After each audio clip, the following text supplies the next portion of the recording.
Chapter 9, The Woman Who Returned, Part 2. The introductions were brief, controlled, expected. Everyone exchanged polite smiles. Everyone settled into the living room. Everyone followed the familiar rhythm of adults meeting for the first time. And then the children appeared. At first, it was only the sound, small footsteps, soft laughter, a whisper between siblings. Then they entered the room together. Sierra and Ciara, two little girls, 5 years old, identical, beautiful. Holding hands, the moment lasted only seconds, but later, if anyone had been asked when everything truly began, they would have pointed to that moment, that exact moment, the moment the girls stepped into the room, because something shifted, subtle, invisible, yet undeniable. Laura's mother felt it first, not consciously, not logically, instinctively. The girls stopped near Tracy, their eyes moving curiously around the room, the way children often do when meeting strangers. Their faces were open, gentle, trusting, and something about them felt familiar. Not enough to form a thought, not enough to create suspicion, just enough to create feeling. A strange pull, a quiet recognition, something deep within her responding before her mind understood why. "They're beautiful," she said softly. The words escaped before she realized it. Tracy smiled. "Thank you." The girls moved closer, polite, well-mannered, almost unusually composed for children their age. "Say hello," Tracy encouraged. "Hello," they replied together. The synchronized greeting made everyone smile, including Laura's mother, including Laura's father, even Sharon. For a brief moment, Laura's father watched quietly. He had always been more reserved than his wife, less expressive, more observant, and now he observed, his gaze moving from one child to the other, studying, not because he found anything suspicious, but because something about them drew attention naturally. Perhaps it was their identical appearance, perhaps it was their calmness, perhaps it was something else, something none of them could yet name.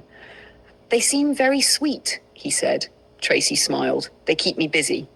The room laughed gently. Conversation resumed. Normal, comfortable, expected. But Sharon remained focused on the twins because where everyone else saw children, she saw details, tiny details, fragments, pieces of something she couldn't yet understand. Sierra tilted her head while listening. Ciara smiled with one corner of her mouth first before the rest followed. A small thing. Meaningless, probably. Yet Sharon continued watching. There was something there, something familiar, something sitting just beyond reach, like a memory she couldn't fully access, like a dream she couldn't quite remember. "They're twins?" Sharon asked. Tracy nodded. "Yes." "Identical?" "Yes." Sharon nodded slowly. Her eyes remained on the girls.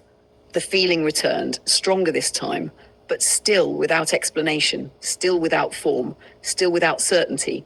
And because she had no explanation, she said nothing. The afternoon continued. Tea was served, conversations drifted, stories were exchanged. Tracy spoke carefully, revealing enough, but never too much, sharing pieces of herself that felt relatable, approachable, human. She talked about raising the girls alone, about balancing responsibilities, about adapting to life in the United Kingdom.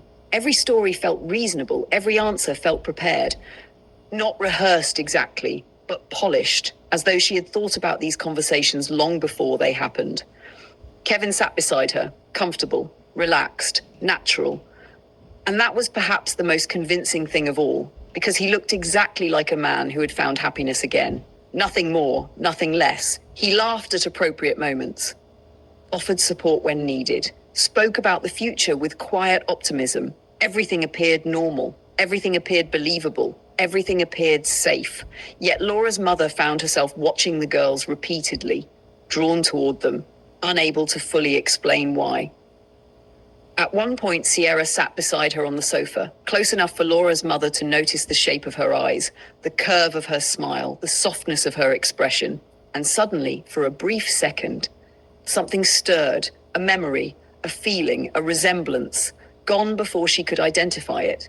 She blinked. The moment disappeared, leaving only confusion behind. "Would you like some juice?" she asked gently. Sierra nodded. "Yes, please." The answer was simple, ordinary.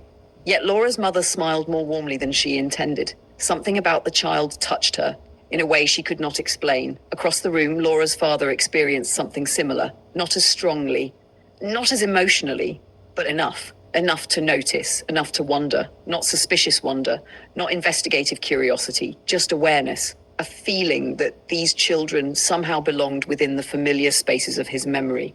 But memories can be deceptive, especially when grief is involved, and so he dismissed it as people often dismiss the things they are not ready to understand. The afternoon moved forward. Hours passed comfortably. No arguments, no tension. No reason for concern. Everything unfolded exactly as Kevin had hoped, exactly as Tracy had expected, exactly as years of preparation required. At one point, Kevin knelt beside the girls, helping Ciara fix a loose shoelace. The action was small, insignificant, yet Sharon noticed something. The ease, the familiarity, the comfort between them. Not unusual, not impossible, but natural in a way she hadn't expected, as though they had known each other longer than the story suggested. The thought appeared briefly, then disappeared, because there was no evidence, no proof, no reason to pursue it, only feeling. And feelings alone solve nothing. As the afternoon approached its end, everyone prepared to leave. Goodbyes were exchanged, smiles offered, plans discussed for future visits. The kind of ending that follows a successful first meeting. By all appearances, everything had gone well, very well, perhaps too well. As they walked back toward their car, Laura's mother glanced back once. The twins stood in the doorway, waving, small hands moving excitedly, their smiles bright, their faces illuminated by the afternoon sun. For a moment, her chest tightened, not painfully, not dramatically, just enough to make her pause. "What's wrong?" her husband asked. She shook her head. Nothing. But even as she answered, she knew it wasn't entirely true, because something felt unsettled, not alarming, not threatening, just unresolved. Like a question she couldn't hear clearly, a whisper she couldn't quite understand, and so she ignored it. Because grief had already taught her something important. Sometimes it is easier to accept what is in front of you than to question what might be beneath it. And beneath it lay a truth none of them were ready to face. Not yet, because the little girls standing in that doorway were more than children, more than twins, more than Tracy Allison's daughters. They were living evidence, living proof, living reminders of a past that refused to remain buried.